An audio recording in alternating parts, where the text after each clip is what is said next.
Hey guys, Joystick King with another episode of JoysticKings Bloc. A block of your time and mine where I talk about the gaming news of the week. So I'm going to go ahead and continue where I left off from the last episode of the Anime Awards of 2020. So basically I went ahead and finished all the animes. I actually just finished like this night, Wednesday night.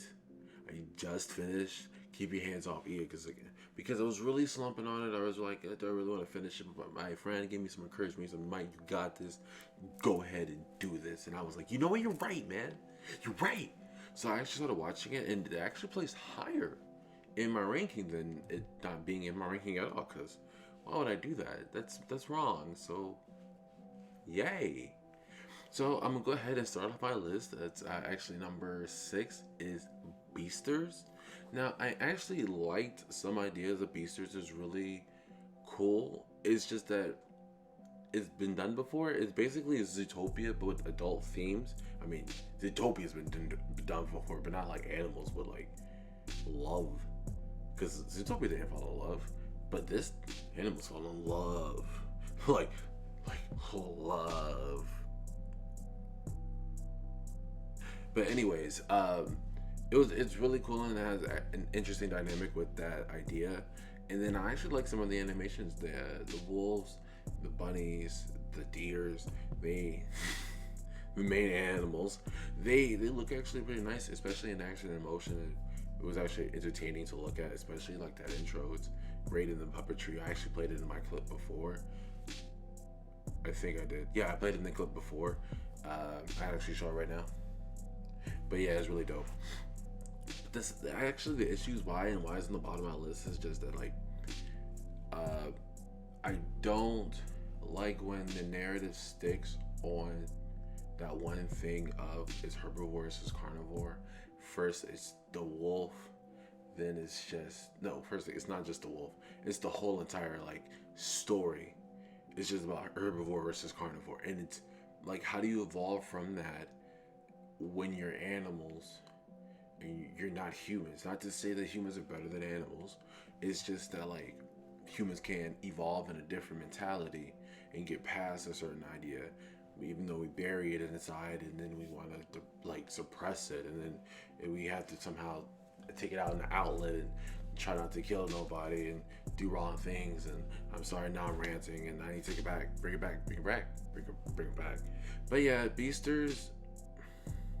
Also, some of the characters I really didn't fully enjoy or got really invested in. So, I mean, if you like furries, if you like animals, if you like Zootopia, but you need something darker, like Zootopia didn't give you that fix of like, oh, I want evil animals who are actually murdering people, then Beasters might be your thing. And then number 5 on the list is Dorohedro. Uh, I actually liked the world that Dorohedro had created. I feel like the first couple episodes is a lot about the plot and about how the story is supposed to be going, and then it gives you those twists and turns. I don't know if the twists and turns are really that strong. They might be okay, but Dorohedro has those moments. Whereas Great Worlds, where it's like a heaven, it's not heaven. They have a hell and a hole. That's basically where the Earthlings are, the human people, and in hell they have the sorcerers, but the sorcerers go up to heaven, I mean to Earth, whole place, and do magic there. And then there's the main character, Carmine. He's a lizard man, but there are a bunch of other animals, like, well, they're all like mixes. It's interesting. Um, the thing is that like Carmine, it sucks. Like Carmine really sucks. Like there's better characters on that show. Like every character on that anime is pretty good except Carmine. I don't want to see him. I don't like seeing him. I feel like he wastes his time in there. It's like watching One Punch Man season 2 where you're seeing Satima? Satima. That's his name. Yes. Satima, when you just see him just standing there beating up guys in the martial arts when everybody around them's getting their ass beat. I'm not saying Carmine and Dorohedro has that ability to start whooping butt, but just like, you need to put two to two together and understand what's happening around you, man. Like, you can't be blind to the situation. I don't care if you got amnesia. You should still have peripheral vision. You're a freaking lizard. Your eyes can move. Also, the other problem I have with Dorohedro, it is almost like I should put Dorohedro below Beasters, but that's how much I didn't really connect with Beasters. Is that Dorohedro didn't answer any of my questions for the season, like for the whole entire season. They set up stuff for their for Carmine's partner, Nikito. She's got some weird magic powers, and everybody's like actually like wants her because she's like the #1 rarest item ever. Like, we gotta buy her, type of thing. But we never see her powers, and I get it that it's like, oh, it's a suspense. Like, we want to put you to season 2, but like, give me something.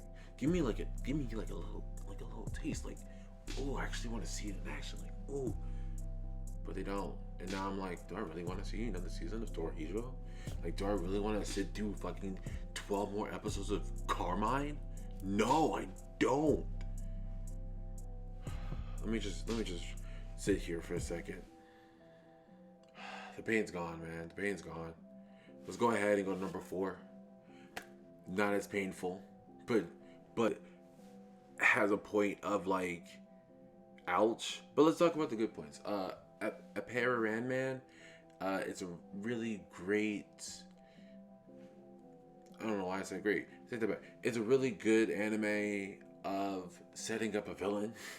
like that's what I think of this anime, because I feel like the build up of the Grand Prix was sort of interesting. There was really introducing a lot of characters. They were really putting a lot of people in here. Like, oh, look at this. Look at this. There's a nice car. This is cool. We're about to race. It's really fun. And then they barely race. When was this a Grand Prix? Like, all right, you did one hump, then someone messed you up, and then you did another hump, and then you just sat there, and then basically Gil came by, who is the best character in this show. Like, the #1 best character on this show. Gil deserves a plaque, but he also doesn't deserve it either for being such a bum at the last minute for me. Like, just for me. But I mean, what could you have done, right? Like, I'm not gonna spoil it, even though I felt like I should. And I want you guys to let me know if I should spoil animes or like talk about it in the descriptive manner more of like how I feel about this certain point in the story, or the certain character moments. But I don't want to ruin the experience for everybody. So let me know how you feel about spoilers. But like I was saying about ep1 man, it's good. Don't think there's more than what you're watching. Honestly, like that's really what I gotta say. Don't suspect more than what you're watching for that. So number 3 is a surprise hit. A surprise one that I actually enjoyed. Just finished watching it. Literally just like finished watching and made this video. Was Keep Your Hands Off Izuku. Now normally in everyday standards, even in this standards, I do not go for animes that make animes or animes that make mangas, because they like to describe so much. Also, this anime, in the same way, it's just like work. It's just like, oh yeah, I'm going to work. Oh, I'm working at my job. Oh yeah, this is so much fun. Oh, now I'm depressed at work. And it's just like, I don't really want to feel that for my slice of life. I want to feel happiness. I want to feel like giddy. I want to be like, ha, ha, ha, ha, ha. Like, I enjoy that. No brain power. You just sit there and you're like, yeah. Keep your hands off, though. It's a really cool anime one, because it's like, oh yeah, this is how editing works. But editing more expanded, like animation, and like they don't do a fantastic way of describing animation. Like sometimes, especially that last part, I got lost. I was like, wait, what's happening? Oh, how this? And I wasn't even a big fan of the ending. Like, I really wasn't a big fan of that big story moment. Like, this is the movie. But hey, you your expectations as a consumer was just so high. It was just like, wow. But like, Izuku is really good because of the animation. How your character normally like breaks the, I don't want to say the fourth wall, but like breaks the mold where like they start seeing things in their ideas and the pictures, and they're like, oh, that's really cool. Everybody's that's like, oh, butterflies. Oh yeah, nice. But everybody in the world is actually affected by the animation too. I mean, not the animation, the imagination too. If they're with her or around her, everybody gets swarmed in, and then they get to put their inputs and stuff like that, and it really gets you swallowed up of like, oh, where's this story going? Oh, where's it really happening? It's really fun and cool, but sometimes it just falls flat for me, at least, because it's like I want to see what's really happening.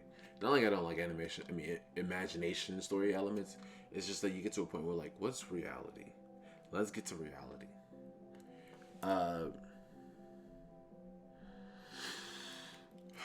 Also, the side characters for the show didn't hit the mark for me. Besides the main three, there was the robot guy on the side. When he was in the robot costume, he was like running around doing madness. That was fantastic. Oh, when he was like putting out flyers, like, hey, this model chick, you know, look at this chick, she made these animals. Like that was top notch. It was top notch. Besides that though, like, the student council was like pleh. Like the principals were like pleh. Like, okay, the teacher was lit. Teacher was like the best person ever. But besides that, fell off for me. But still, I mean, number 3 is great. Keep your hands off. I root for you. Like, good job. Like, I would recommend you. Maybe, I mean, depends if you like your animes. Making animes though, it's kind of a hard sell for me. But number 2, we got someone in disguise. Someone sleeping in the dark. You ain't seeing him because he's the Great Pretender. But yeah, Great Pretender is number 2. I really like the anime because, in a way, it was like short moments, like short segments of stories. Even though they're all connected, and even though it has like personal moments from like the characters who are in the heist and stuff like that, it was a cool, nice, like short, like just moments. I feel like the characters, all of them are really great. The main ones, at least, because they have a whole team. It's Ocean's 11 for Pete's sake. This is when they just got everybody. This is like when the biggest dogs come into town. They just like, wolf, we just hanging out. Like when we hang out. But it's really smart, and like how they perform their heists, how they get their characters all wrapped up. Especially at least the main guy, he gets wrapped up hilariously. Like, you think he's the brightest, but he's not really the brightest. But we always know the mastermind behind is always the brightest. The problem that I have with the Great Pretender is I feel like there's need to be a true villain, like a true person that needs a heist, but like this person always actually beats them. Like, that for me is what I need. Like that one who gets away. Like one who's like, yeah, you thought you were gonna swindle me, but I swindled Ja. Like that's what that show kind of needs for me. Maybe that's in the second season. But right now, like, I feel like the show doesn't have that end game for me, like that reaching point. Like, Apara, Ranman, and even Keep Your Hands Off both had their endings. Like, well, I don't want to say endings, like, because Keep Your Hands Off could keep going. Apara, Ranman, the way that it ended felt like it was an ending. But who knows? Great Pretender might switch it up on me. It might have a switch up because, I mean, it's easy to just, like, in that type of environment, it's easy to make a villain, like the one I just said. I don't think it's that hard to do. But number 1, because if there's gonna be a number 1, you gotta be the best. And I don't know if he was really having much competition, even though it really wasn't finished and it's still going on right now, but it's still number 1 because it's a show, but it's got show and tropes, and it's really bad. As is Jujutsu Kaisen. We have in Jujutsu Kaisen because it's really a fun, exciting, really cool anime where it's like, we're just going, okay? We're going beat for beats. We're really training. We're going with the training already. We're going through the fighting. Oh, also, real pen. I only watched the episode 9. I watched on episode 9 because my stands on how Crunchyroll is trying to make this anime of the year. Like, it's still going. From when I checked, it was episode 15. And I don't have Crunchyroll right now. I have Funimation, I have HBO Max, and there are other ways of getting anime. But I didn't want to go on Crunchyroll to watch the rest of the animes because you ain't finished. And unless I'm doing reviews, if you guys want me to do reviews on episodes, I will go ahead and do that. We'll go ahead and break them down. It'll be real dope. But you guys gotta let me know if you want to watch that. I ain't doing Crunchyroll. But that's besides the point. Let's go ahead and go back on the great show of Juju though. The action on it is fantastic. You get your moments, like you really get moments very frequently. You don't really feel like it's that slow. And the training and like the information about the show is really cool. But I will say this thing about Juju. Juju to me feels like, one, it's a comedy because it tries really hard to be funny. And sometimes it works, sometimes it doesn't. I mean, you can't always make every joke land. I wasn't gonna make a joke there because I had no joke that was gonna land. But I appreciate that Juju's trying, and like I'm not gonna say, hey, stop that. Like, it's good. And then the other thing about Juju to me is like Juju couldn't exist without the others. I don't know if Juju would have had the same like wokeness of it, like how it's really trying to seem like, hey, the characters know that they're villains, they're really, really smart. They're also really training super hard, and the demon already like gave up. Like the demon didn't even really try to be evil, but he was like, you know what, I got a moment. Like, why not? Like, Juju like has layers between those layers that you feel like you've already seen it before, so it has to flip it on its head. Like, it has to be like different to get you interested. The same way as My Hero had like done the superhero genre, but like differently. Like, it's great, but I still think Demon Slayer is better. But that's all the news I got about my animes reviews of the year. Please let me know what you guys think, and comment. Let me know what your animes of the year was for 2021, because Crunchyroll wants to decide that, hey, we decide, because I swear Beasters was 2019, so was some other stuff, but hey, I don't make the rules. So let's go ahead and get to the gaming news. Respawn Entertainment went ahead and dropped some information about the new season 8. It is called Mayhem.